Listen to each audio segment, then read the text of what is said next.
August 23, 1944. 6 Americans stood waist-deep in Pegan's Lagoon and fired back toward shore. 6 men only. Nearly 200 Japanese held the island, and Arisaka fire cut across the water from 3 directions. Harry Whalen held the center with a BAR and sent short bursts into the trees. Lawrence Coleman covered the left with an M3. On the dune edge, Robert Sumner and Edward Renholds stood back to back and took the fire so the others could drag the rubber boat clear. Then air and sea hit together. An Australian aircraft tore past about 27 meters above the water and raked the beach. PT boats followed with 20mm, 40mm, and 76mm guns, breaking the Japanese push before it closed. Nobody was hit. All 6 reached the PT boat, and a Coast Guard frigate shelled the island behind them. A few nights later, the fight moved from the shoreline to Radio Tokyo. Tokyo Rose told listeners that Imperial Marines had repelled an Allied attack on the Mapia Islands and taken losses. She got only half of that story right. There were losses. They were all Japanese. Even after raids like Pigan, the Japanese never identified the unit, never captured one of its men, and never recovered a body. They could report the attack, but not name who hit them. Across 106 verified missions behind enemy lines, the Alamo Scouts killed more than 500 Japanese soldiers, captured 84 for interrogation, and freed more than 700 Allied prisoners of war. One number never changed. In combat, the Scouts did not lose a single man during the entire war. By late November 1943, Walter Kruger had a scouting problem he could not ignore. He commanded the 6th Army in the Southwest Pacific, pushing from New Guinea toward the Philippines. MacArthur called that force Alamo Force, after Kruger's long association with Fort Sam Houston in San Antonio, Texas. Every landing needed beach intelligence, and every delay turned that intelligence into waste. The Army was moving island to island, and each step depended on a clean look at the shore. At Kiska in August, Allied troops stormed empty beaches because nobody confirmed the Japanese were still there. Thousands of men hit sand that did not need to be taken. The island had already been abandoned. At Cape Gloucester on New Britain, reconnaissance failed again before the landings. A late report was useless. The Scouts were supposed to prevent that. The Navy assigned amphibious scouts to close that gap, but they kept missing Kruger's timetable. One team came back 11 days late. Navy intelligence kept them 4 more days for debriefing. The commander finally jumped ship and swam to Kruger's headquarters in frustration. The Scouts did not help. No one waited for them. Kruger wanted his own people, moving on his schedule, answering directly to 6th Army G2. He needed scouts who moved before the landing, not after. That demand became an order on November 28, 1943. Kruger signed General Order 353B and opened the Alamo Scouts Training Center on Ferguson Island in the d'Entrecasteaux Group east of New Guinea. The site was remote. The purpose was plain. Lieutenant Colonel Frederick Bradshaw, a civilian attorney from Jackson, Mississippi, took command after he impressed Kruger during the Louisiana maneuvers. Each team carried its leader's name. 6 or 7 men went in by PT boat or submarine, sometimes 14 days before a landing. They watched positions, counted troops, mapped beaches, and sent reports by radio. If they were exposed, no reinforcement followed. No helicopters existed, and extraction depended on PT boats getting close enough. That risk shaped selection before any team touched a beach. Across the war, about 700 men volunteered, and only about 138 became operational scouts. Nearly 40% dropped out in the first 2 weeks of a 6-week course that tested jungle navigation, rubber boats in heavy surf, hand-to-hand combat, demolitions, radio work, and long-range reconnaissance. The course tried to remove the men who failed early, before one mistake could expose the whole patrol. Then came the second filter. Graduates secretly named the officers and enlisted men they wanted beside them, so trust existed before the first mission. A regular American rifle squad in the Second World War was about twice that size. These teams stayed at 6 or 7 men, each under a lieutenant. That size let them disappear into jungle cover, rotate watches, and still send a forward element ahead. In the end, each patrol was one lieutenant and 5 or 6 other men. Mutual trust met its first field test on February 27, 1944, on Los Negros in the Admiralty Islands, northeast of New Guinea. Lieutenant John McGowan led 5 other men. A PBY Catalina put them ashore 48 hours before the 1st Cavalry Division's reconnaissance in force. That mattered. The flying boat could land on water, put a patrol ashore, and lift it out the same way. The staff guessed wrong. Planners thought the Japanese might already be gone. Near Momoti airstrip, McGowan's patrol closed to about 4.5 meters from the positions and watched in the dark. Then they radioed back that the ground southwest of the strip held Japanese troops in strength. They were waiting, and the patrol estimated 4,000 to 5,000 men. One message killed that assumption. The map changed.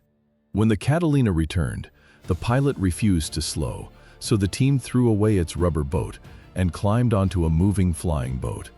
After that report, the landing shifted to Haiyan Bay. The report also changed the packing list. Across New Guinea and nearby islands, teams came in from PT boats at night, dragged rubber rafts through surf, then hid in jungle for days.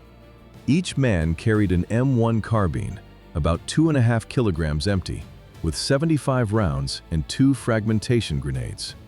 One man took the SCR-300, about 16 kilograms with its battery, while the team shared 4 smoke grenades and 2 days of rations. The lighter load bought distance, not invisibility. On October 4, 1944, that limit showed itself at Cape Orensbari on the Vogelkop Peninsula. The peninsula sat in the remote northwest of New Guinea. A Dutch liaison told the scouts that a governor and his family were held in a small coastal village. Nellis and Roundsville led the 2 teams. Lieutenant Jack Dove joined them for the insertion from a PT boat under a full moon. Failure started before contact. Moonlight exposed the landing, but the jungle still swallowed the trail. To keep moving, the men taped flashlights to their weapons and marched 6.5 hours. They reached the village only at dawn, after 6.5 hours with lights fixed to their weapons. By dawn, the march was over. At 4:10 in the morning, Lieutenant Roundsville opened fire on the main Japanese barracks hut. Phosphorus grenades tore through the windows. The assault on the village lasted 3 minutes, and at least 10 Japanese were killed in the barracks. Smith and Sabas Asis hit the second hut, where 5 Kempeitai military police were inside, and they freed a native chief. Nellis's team then overran the guard post about 2.5 miles east. 4 sentries died. They captured a British machine gun and a Japanese machine gun. 66 Dutch and Javanese civilians, plus a French family with 10 children, got to safety. 18 Japanese were dead, and there were 0 American casualties. The evacuation was already underway. The hut still stank of smoke. Rufo Vacular stepped into one of the smoking huts, and Andy Smith had already found a captured gramophone there. He put on a Bing Crosby record, and by 1944, Crosby was one of American radio's biggest stars. Then the dark shifted. A Japanese soldier came forward with a fixed bayonet. Vacular fired over Smith's head. The round passed less than 30 centimeters from his ear and killed the soldier behind him. 1 second decided it. 3 months later, the Army would send those scouts on another rescue mission, more dangerous than the last. The same scouts were back on the board. This time, the target was Cabanatuan, near Nueva Ecija, where more than 500 Allied prisoners were still behind Japanese lines. The camp held men who had survived the Bataan Death March. The 6th Army had landed at Lingayen Gulf on January 9, 1945, and the Japanese were retreating across Luzon. Inside the camp, the prisoners were starving and dying. Some had already spent almost 3 years in Japanese hands. American intelligence feared another execution before liberation. The Japanese had done it before, and that threat shaped every move. On January 27th, Bill Nellis and Rufo Vacular went in dressed as Filipino rice farmers. Straw hats, farmers' clothes. Vacular was the same man who had saved Andy Smith at O'Donnell. They reached a nipa hut about 200 yards north of the prison gate, in full view of the guard towers, and stayed there for more than 2 hours. From that hut, they plotted Japanese positions on an aerial photograph, counted guards, and marked machine gun emplacements.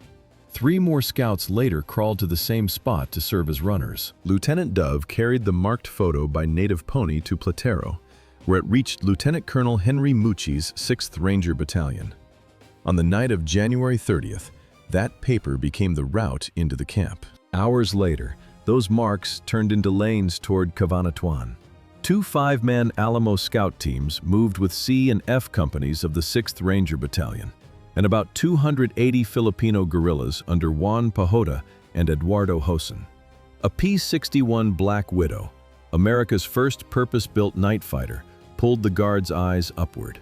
The attack lasted less than 30 minutes. 516 Allied prisoners walked out alive across the rice fields. Japanese losses reached 530 or more, and 2 Rangers died. No scouts were killed.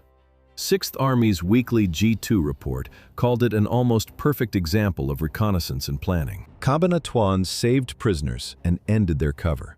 For the first time, Americans learned that a small unit had been moving behind Japanese lines without any public name. It had existed since November 1943 under 6th Army, and its name came from Alamo Training Center in New Caledonia.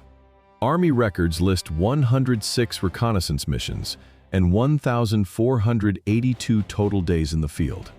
Scout teams killed more than 500 Japanese soldiers, captured 84 for interrogation, and freed 713 prisoners and civilians. The unit collected 118 decorations, including 44 Silver Stars, 33 Bronze Stars, and 2 Presidential Unit citations. Those decorations pointed to a harder fact. For nearly 500 days behind Japanese lines, in 6-man teams, Alamo Scouts lost no men in combat and gave Japan no prisoners. Not one body, not one interrogation. That record looks sharper beside other units. Merrill's Marauders in Burma took more than 80% casualties. The 1st Special Service Force lost 134% of its combat strength in 251 days. The Scouts kept returning, even when no extraction was guaranteed.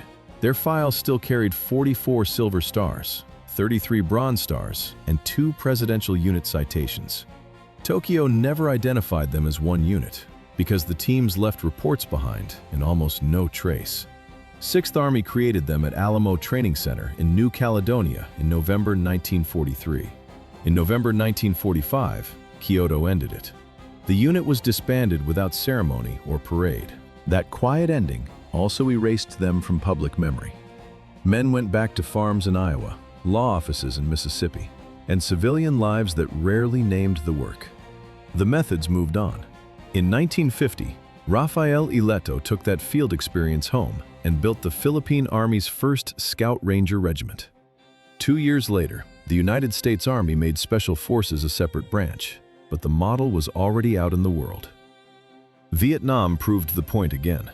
Long-range surveillance teams there borrowed the same small team pattern, and peer evaluation became the core of selection.